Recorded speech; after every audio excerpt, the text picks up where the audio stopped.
في واحد دخل على سيدنا عمر مرة، أنا كنت عاوز أختم الدرس بالحديث بالقصة دي. دخل على سيدنا عمر في مرة ومعه ولده، فنظر عمر إليه وإلى ولده فقال: سبحان الله، ما أشبه ولدك بك، ابنك شبهك قوي. فقال له الرجل: أزيدك يا أمير المؤمنين، إن أمه ولدته وهي ميتة. وكان عمر متكئا فجلس، وكانت تعجبه الغرائب رضي الله عنه. كان يحب يشوف كده الحاجات دي لأن دي طفرات إيمانية. راح معدول وقال له: لا فهمني بقى، حصل إزاي الكلام ده؟ فقال: إني خرجت في سفر وكانت أمه به حبلى،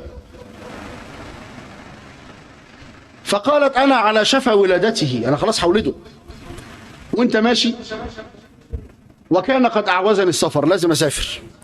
فوضعت يدي على بطنها وقلت: اللهم وأنت الحفيظ احفظ لي ولدي فقد استودعتكه. يا رب أنا استودعتك ابني ده. وراح شايل ايديه من على بطنها وخد بعضه وسافر. رجع من سفره فوجد امرأته قد ماتت ودفنت، فلم يزد على أن حوقل وحمد الله واسترجع، قال: لا حول ولا قوة إلا بالله، الحمد لله، إنا لله وإنا إليه راجعون. فجلس معه أقاربه يعزونه، وبينما هم جالسون إذ وجد دخانا، فنظر حوله فوجد دخانا ينبعث، دخان طلع من قدام كده. فقال: من أين هذا الدخان؟ مش عايز يسكت ومالوش أثر ولا إيه النار دي اللي ما فيش نار، أمال الدخان ده طالع من إيه؟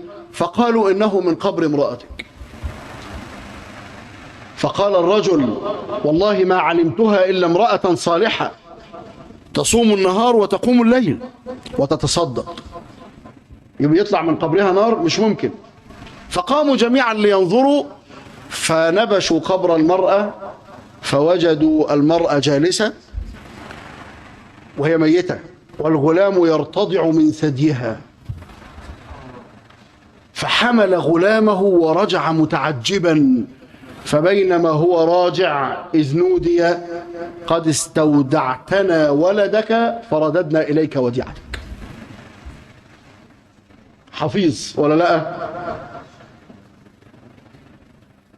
العجيبة بقى ان بعض اهل العلم يعلق على هذا يقول ايه؟ يقول: ووالله لو استودع امرأته ما ماتت.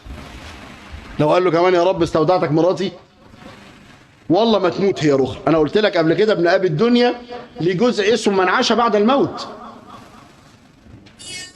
والاثر اللي انا هحكي لك عليه ده المحقق قال انه، محقق الجزء ده قال انه هو صحيح، قال ان ده ان سنده صحيح. القصه دي أن امرأة صحابية من المهاجرات كان لها ولد وحيد فمات. اللي بيحكي القصة ديت هو كان في من جاء ليغسله.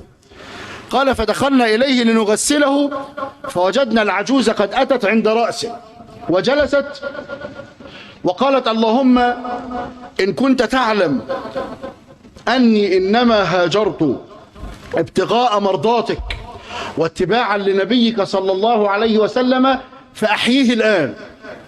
بعد ما مات فأحييه الآن، فوالله ما لي من أنيس من الناس إلا هو، ما عنديش إلا ابني ده.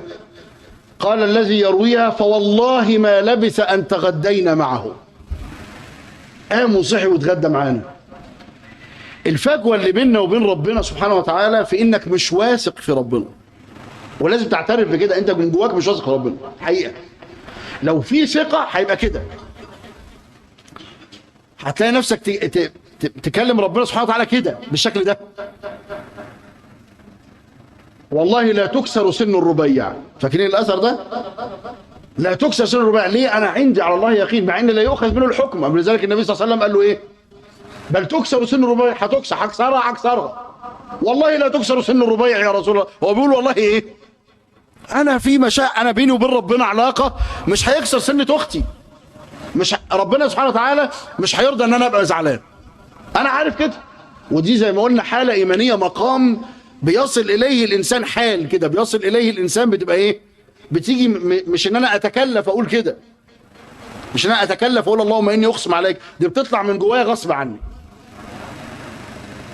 عشان كده يا اخوانا نحتاج الى الاغراق في فهم الاسماء، اسماء الله عز وجل، انك تعيشها.